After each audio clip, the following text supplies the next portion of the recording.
आज का विषय है मन का चमत्कार।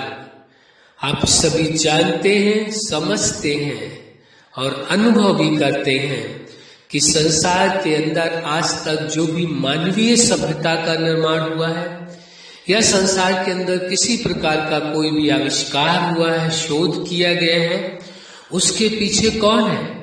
मन ही तो है। मन के विचार है, ये मन का ही चमत्कार है जिसकी वजह से इतने नए नए खोज किए जा रहे हैं और नए नए आविष्कार किए जा रहे हैं। उसका कारण कोई और नहीं है, उसका कारण मन ही है। मन का ही ये चमत्कार है जिसकी वजह से व्यक्ति इतने नए नए आविष्कार करता चला जा रहा है और आगे भी करता रहेगा। तो मन के चमत्कार को समझने की आवश्यकता है कि मन का चमत्कार कहाँ कहाँ होता है। यदि आप देखेंगे तो आपके जीवन में भी मन का ही सबसे बड़ा चमत्कार है। आपके जीवन के हर पार्ट में आप एहसास करेंगे वास्तव में मन का चमत्कार है। जैसे आपकी पर्सनल लाइफ है, आप अपनी पर्सनल लाइफ में देखेंगे मन का कितना बड़ा चमत्कार है। जब आप ये विचार करते हैं, ये सोच लेते हैं मन से कि आप जो कार्य करने जा रहे हैं उस कार्य में अवश्य आपको सफलता मिलेगी, तो एक चमत्कारिक प्रभाव होता है और जो आप चाहते हैं वो कर पाते हैं। वहीं पर एक दूसरा व्यक्ति वो भी उसी कार्य को करता है, लेकिन वह अपने मन के विचारों पर, वह बनाए हुए अपने नए प्लान पर या उसका जो जीवन का लक्ष्य है उस पर वो भरोसा नहीं करता। कार्य तो करता है लेकिन भरोसा नहीं करता है, जिसके कारण जो सफलता उसे मिलनी चाहिए वह नहीं मिल पाती। हाँ, कभी यदि उसे सफलता मिल जाए तो ये कहेंगे एक इत्तेफाक है जिसकी वजह से ऐसा हो गया। बाकी जिसको अपने मन पर भरोसा है, अपने विचार पर भरोसा है, अपने प्लान पर भरोसा है, जीवन के लिए जो उसने लक्ष्य बनाया है उस पर उसे भरोसा है, खुद पर भरोसा है कि उसके अंदर वो सामर्थ्य है, जो प्लान बनाया है उसका वो प्रैक्टिकल कर सकता है, तो इसका इतना बड़ा प्रभाव होगा कि जो आपने अपने जीवन के लिए लक्ष्य निर्धारित किया है, प्लान बनाया है, वह अवश्य सफल होगा। तो आप देखेंगे ये किसका चमत्कार रहा? यह आपके मन का चमत्कार रहा, जिसे आप कह देते हैं ये मनोबल है। कौन सा बल है? मन का बल है, मन की सामर्थ्य है, मन की शक्ति है। संसार के अंदर इतने लोग शक्तिशाली हैं, कितने अन्य जीवों को भी शक्तिशाली माना जाता है या और कोई चीजें शक्तिशाली हैं, लेकिन देखा जाए तो मन से बड़ा शक्तिशाली कोई है ही नहीं। जो भी आजकल दुनिया में इतने विशेष आविष्कार किए गए हैं उनके पीछे कौन है? मन ही तो है। मन के कारण ही ये आविष्कार हुए हैं, तो कौन शक्तिशाली माना जाएगा? ये मन का ही चमत्कार है जो संसार के अंदर दिखाई दे रहा है, जो आविष्कार हुए हैं। तो समझने की ये आवश्यकता है कि मन में कितनी सामर्थ्य है, मन में कितनी शक्ति है। जिसने अपने मन की सामर्थ्य को, मन की शक्ति को पहचान लिया तो निश्चित है वो जो चाहे जीवन में वो अवश्य कर सकता है। इसलिए आवश्यक हो जाता है अपने मन की सामर्थ्य को पहचान ले। मन में वो शक्ति है, हर असंभव को संभव आप कर सकते हैं। जो भी जीवन का आप लक्ष्य बनाते हैं वो अवश्य कर सकते हैं। आप देखेंगे मन के अंदर कितने प्रकार के विचार पैदा होते हैं, विचारों की उड़ान कितनी ऊंची होती है, भावनाएं कितनी सुंदर सुंदर उत्पन्न होती हैं। ये आखिर किसका चमत्कार है? तो आप यही कहेंगे ये सब कुछ मन का ही चमत्कार है। कितने सुंदर विचार। तो ये प्रश्न उठता है, आखिर मन में इतनी बड़ी सामर्थ्य, वह कल्पना करता है, विचार करता है, कल्पना करता है, जो उसके सामने है नहीं उसकी भी वो कल्पना कर लेता है और कल्पना करने के बाद फिर उसकी तैयारी करता है कि इस कार्य को कैसे पूरा किया जाए। और तैयारी करने के बाद एक मन का ही चमत्कार है कि जो चीज संसार में है नहीं उसकी भी वो कल्पना कर लेता है। जहां मौजूद है वहां तो है ही व्यक्ति, लेकिन जहां वो जाना चाहे दुनिया के किसी कोने में या कोई और दुनिया में जो उसको काल्पनिक संसार है उसका, जहां वो जाना चाहे वहां जा सकता है। ये मन का ही तो चमत्कार है कि असंभव को संभव कर लेता है। पहले तो वो अपनी कल्पना शक्ति के द्वारा एहसास करता है, अपने विचारों में वो सारी चीजें आती है उसके, फिर उसके बाद उसको व्यवहार रूप में भी लाता है, उसमें वो रिसर्च करता है, उसमें वो तैयारियां करता है अपनी, और करने के बाद एक दिन वो आता है कि व्यक्ति उसको सफल कर लेता है, और वह मन का चमत्कार ही तो है। तो ये समझने की आवश्यकता है कि मन क्या क्या चमत्कार कर सकता है। तो यही कहा जा सकता है, जो कुछ मन सोच सकता है, जो कुछ मन कल्पना कर सकता है, वह सब कुछ करने की मन के अंदर सामर्थ्य है। क्यों? क्योंकि मन वहीं तक सोच पाएगा, वहीं तक कल्पना कर पाएगा जिसको वो करने में सक्षम है। हाँ, ये प्रश्न अवश्य है कि उसमें समय कितना लगेगा, वो या उसकी तैयारी में कितना वक्त लग जाएगा, प्रैक्टिकल कितने समय में हो पाएगा, वो अलग विषय है। लेकिन ऐसा नहीं है कि मन जो कल्पना कर ले, जो विचार कर ले, वो ना हो सके। वो ही मन के अंदर कल्पनाएं उत्पन्न होगी जो संभव है। जो संभव है ही नहीं, जो हो ही नहीं सकती है, वो कल्पना में भी मनुष्य के नहीं आएगा। और आप ये जानते हैं, ये समझते हैं, मन कितनी नई नई कल्पनाएं करता है, कल्पनाओं की उड़ान मन की कितनी ऊंची है।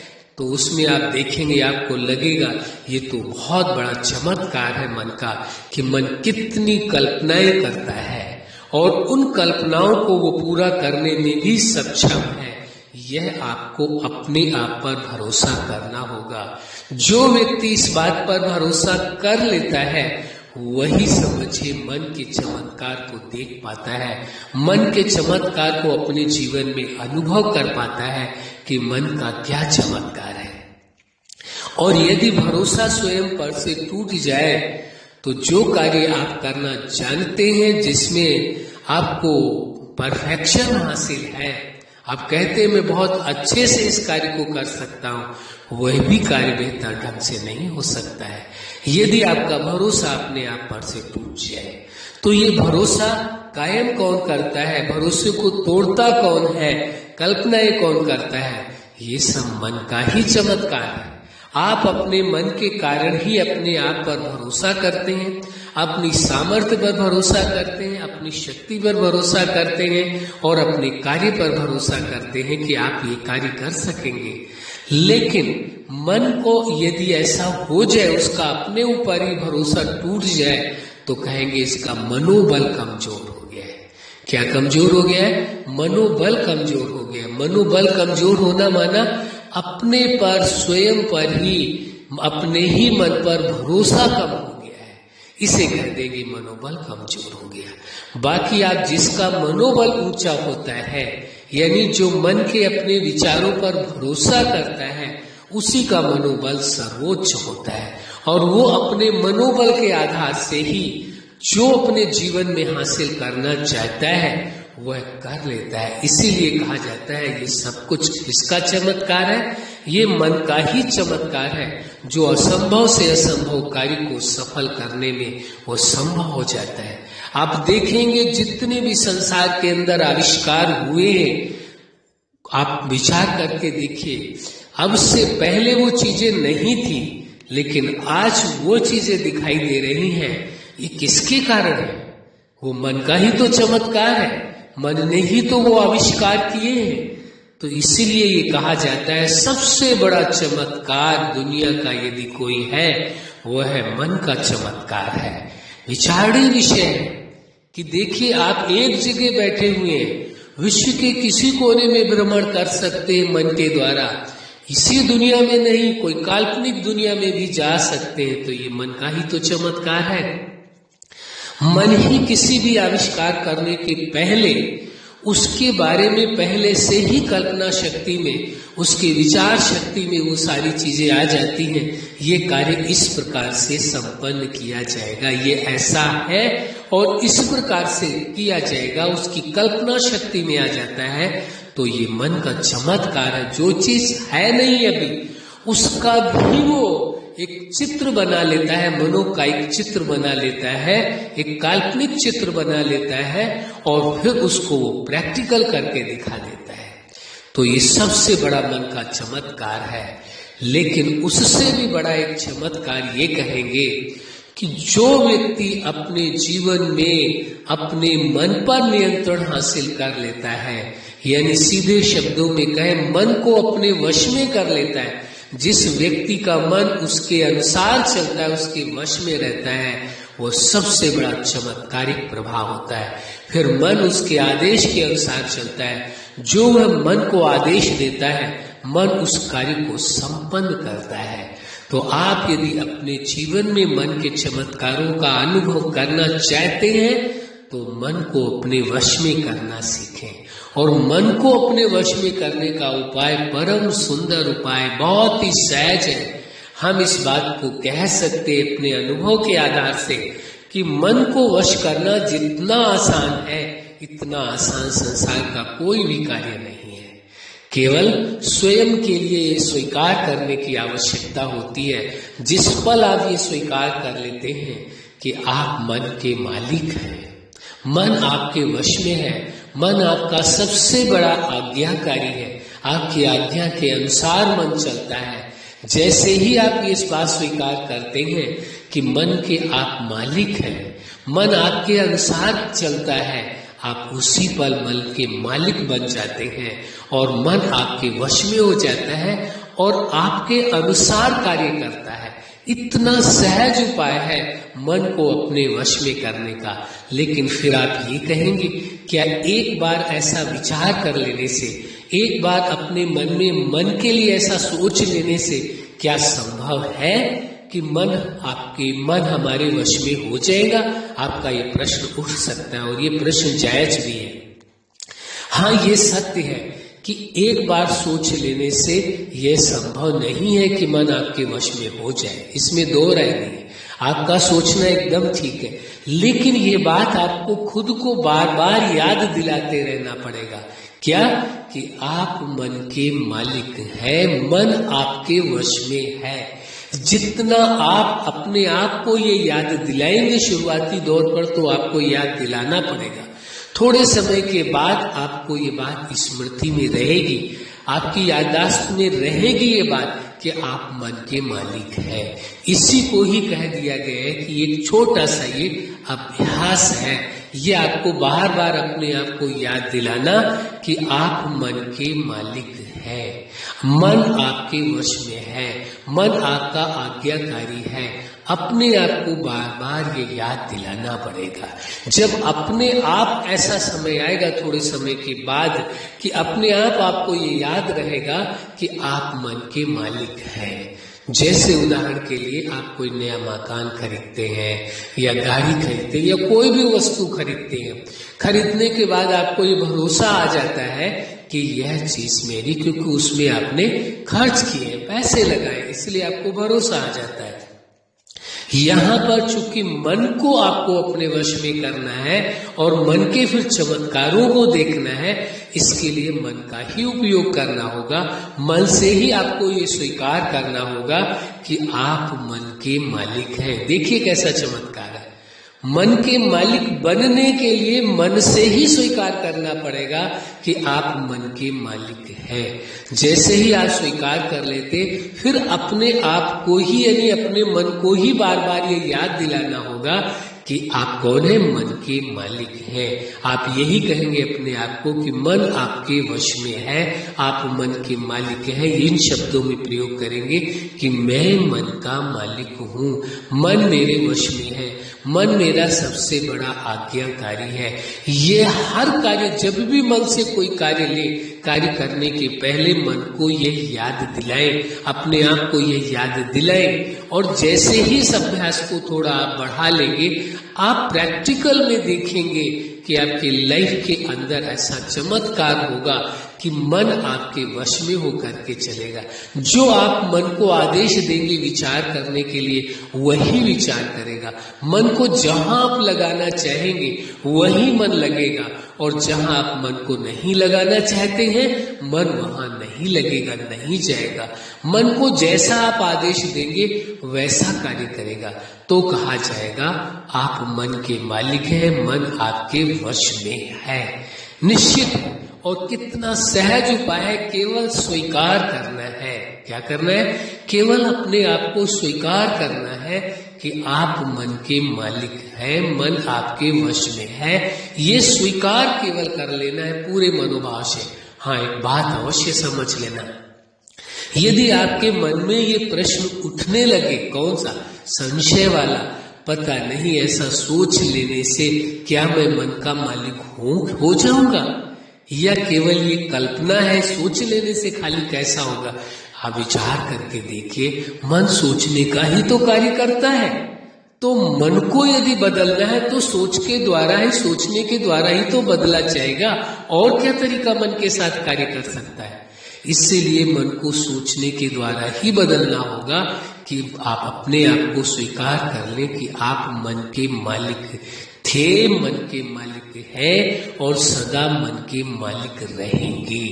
ऐसा अपने आप में स्वीकार कर लीजिए और प्रैक्टिकल करके देखिए। इसमें ना बहुत समय आपको लगाने की आवश्यकता है, ना ये आवश्यकता है आपको बैठ करके कहीं अभ्यास करना है। आप जो भी कार्य करते हैं, कार्य करने के पहले एक पल के लिए, एक सेकंड के लिए सोच लीजिए कि आप मन के मालिक हैं। अपने आप को स्वीकार कर लीजिए कि मैं मन का मालिक हूँ, मन मेरे वश में है। जो मन को मैं आदेश दूंगा मन वैसा ही कार्य करेगा। बस और उस कार्य को करना प्रारंभ कर दीजिए। मन को कार्य दीजिए कि मन आपको इस विषय में विचार करना है। भरोसे के साथ किस पर भरोसा करिए? अपने ही मन पर भरोसा करिए। जो व्यक्ति अपने मन पर भरोसा करता है तो कहा जाएगा समझो वो खुद पर ही भरोसा कर रहा है।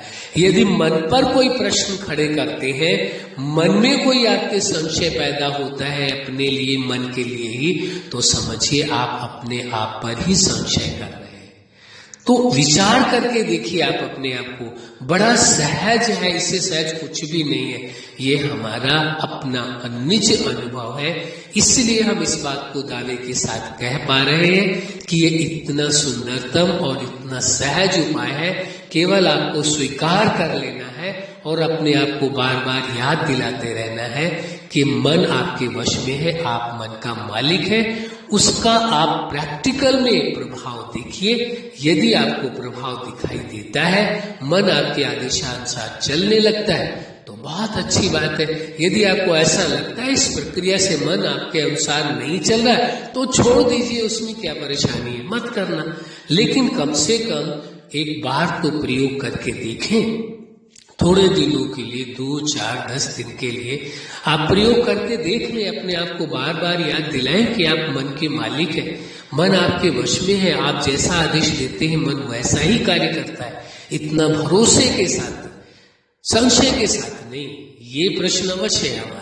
यदि आपके मन में ये संशय है, पता नहीं होगा या नहीं होगा, तो समझिए आपने खुद पर ही संशय कर लिया।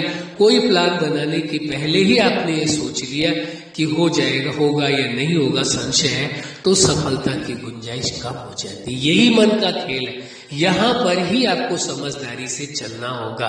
क्या कि मन चाहे कितना भी आपको बहकाने की कोशिश करे कि इतना सहज थोड़े ना, ऐसे थोड़े ना हो जाता है कि मन वश में हो जाएगा इतना सोच लेने से खाली।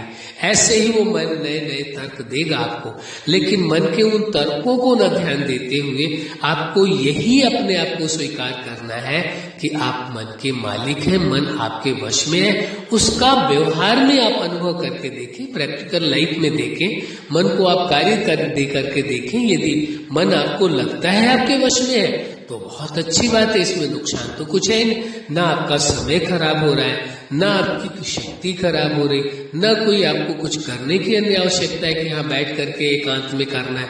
चलते हुए, कार्य करते हुए, जब भी कोई कार्य करने को जाए या मन में विचार कोई करे, उसके पहले सोच ले कि मन आपके वश में है, जैसा आप आदेश दे रहे मन वैसा ही चलता है। दुनिया का यदि सबसे बड़ा कोई आज्ञाकारी है आपका तो कौन है?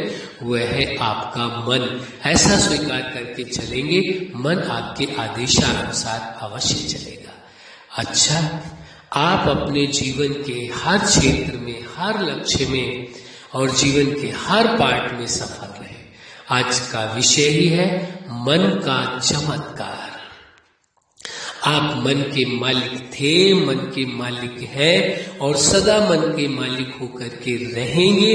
ये स्वीकार करके चले तो मन का एक चमत्कार हो जाएगा और आपके जीवन में सदा खुशियां रहे, सुख रहे, आनंद रहे और सदा आप मन के मालिक होकर के रहे। यही हमारी हार्दिक शुभकामना है। सदा खुश रहे, मुस्कुराते रहे। धन्यवाद।